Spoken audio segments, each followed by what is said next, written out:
Auparavant, les réfugiés africains entraient illégalement en Israël via la péninsule du Sinaï, où la frontière avec l'Égypte était totalement ouverte et où les passeurs bédouins prenaient des commissions au passage. Depuis, les autorités israéliennes ont tout fait pour faire cesser ce flux de migrants. Une barrière de sécurité a été construite. Regardez. Paysage de sable et de pierre où s'activent des ouvriers qui soudent de grandes plaques de grillage sur de hauts poteaux métalliques. Israël renforce sa sécurité. Le Sinaï, vaste péninsule montagneuse et désertique qui échappait largement au contrôle de la police égyptienne, était devenue l'une des principales voies d'entrée des clandestins en provenance d'Afrique en Israël, ainsi que le passage d'éventuelles tentatives d'incursion de djihadistes de l'État islamique, de plus en plus présents dans le désert égyptien. Le ministre israélien de la Défense, conformément à une décision du gouvernement, a donc fait construire une clôture électronique de 242 km le long de sa frontière avec l'Égypte. Pour enrayer ces flux incessants de migrants africains, l'entrée illégale des trafiquants de drogue ou d'armes et l'infiltration de terroristes. Un projet qui aurait coûté près de 400 millions de dollars.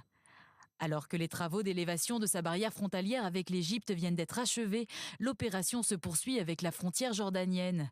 Basée sur le même modèle que celle existante à la frontière égyptienne et au nord, le long du plateau du Golan, une barrière de sécurité de 30 km a été érigée entre Israël et la Jordanie. Coût de l'opération, 300 millions de shekels, environ 75 millions de dollars. Objectif, détecter les éventuelles tentatives d'incursion ou d'approche, mais également lutter contre les vagues de migrants. Cette barrière de sécurité intelligente comprendra des tours d'observation et plusieurs postes de contrôle dans le but de toujours protéger les citoyens israéliens. Ces deux barrières de sécurité ne font pas allusion aux murs de séparation contre les attaques terroristes érigés en Cisjordanie suite à la deuxième intifada qui avait été condamnée par l'Assemblée générale des Nations unies en 2003 et jugée illégale par la Cour internationale de justice en juillet 2004. Alors Jonathan Serrault, cette barrière qui a été construite entre l'Égypte et Israël, elle était censée freiner l'afflux des clandestins. Est-ce que ça a été le cas? C'est à moitié le cas, Valérie, puisque depuis 2012 et la fin des travaux de construction, Israël a accueilli près de 65 000 clandestins venus donc des pays d'Afrique, comme on vient de voir dans le reportage précédent. Bien évidemment, en raison des guerres et des conflits, 42 000 clandestins sont toujours présents en Israël, dans le pays, selon le Bureau de l'immigration. Et là, vous me dites, Valérie, comment les bureaux de l'immigration peuvent-ils publier une statistique aussi précise sur le nombre de clandestins en Israël, présents en Israël?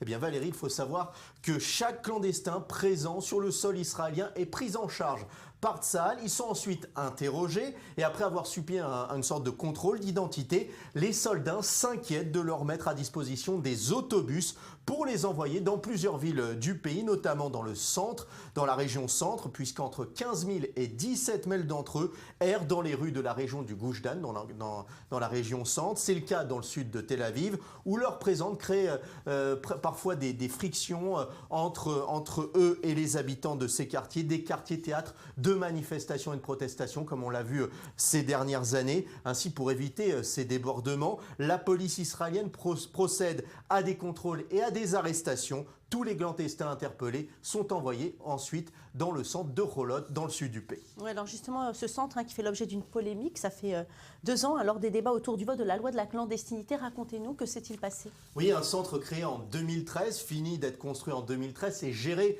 par l'Office de gestion des centres pénitentiaires du pays. Un centre composé de 3 bâtiments, capable de contenir chacun 1120 personnes. Plusieurs fois, des associations de défense des droits de l'homme ont dénoncé les conditions précaires des clandestins incarcérés dans ce centre, ainsi pour éviter un drame humain, une catastrophe humanitaire et empêcher aussi l'afflux d'étrangers dans le pays. L'État a raffermi sa législation en matière de lutte contre la clandestinité. Ainsi, depuis 2015, toute personne entrée illégalement en Israël est incarcéré dans le centre de Saharonim, situé tout proche de celui de Holot. Les clandestins y restent détenus 3 mois avant d'être transférés vers le centre de Holot, où ils peuvent y séjourner jusqu'à 20 mois. La loi prévoit aussi l'aggravation des sanctions contre les employeurs qui feraient travailler donc ces immigrés illégaux. Ce qu'il faut savoir, Valérie, c'est que le vote de cette loi a donné lieu à une véritable foire d'empoigne entre l'opposition de gauche et la majorité. Il existait même des oppositions au sein même de la majorité Likoud, puisqu'au départ, en 2013, le ministre de l'Intérieur de l'époque, Gideon Sa'ar, souhaitait pouvoir incarcérer un clandestin durant 1 an et donner un délai de 90 jours pour voter une nouvelle législation. Sans cela, le centre de Cholot se verrait fermé. Un texte de loi qui a été depuis abrogé par la Cour suprême au mois de septembre de la même année et qui a conduit le gouvernement donc de Benyamin Netanyahou à revoir sa copie grâce à cette législation plus ferme. 6 000 clandestins sur les environ 50 000 présents sur le territoire israélien ont choisi de repartir vers le pays. Le centre de Cholot a vu passer quelques 10 500 personnes. Oui, alors ces enfants sud-soudanais qui quelque part sont en sécurité, Maurice Fergan, là-bas en Ouganda, en tous les cas, les enfants de réfugiés syriens au Liban